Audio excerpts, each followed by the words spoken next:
Hi, we just had a lovely rain, everything is green and lush, so I thought I'd show you our herb boxes.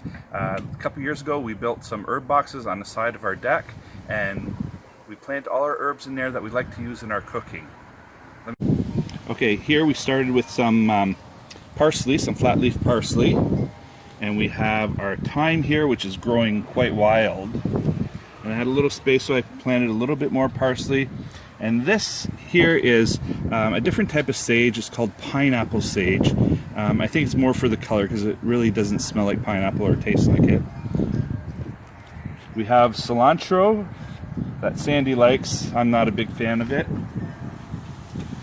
This is lavender, and I do actually use it in the cooking, but I have to be very parsimonious with it. Here we have, of course, rosemary, one of my favorites.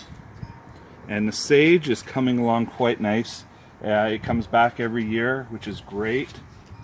So does the oregano, which is growing wild. I like to cut this down. I like to cut down a lot of our herbs to dry them out. We have, of course, our chives. And at the end, we have mint that we like to use in desserts and with lamb and a few other things.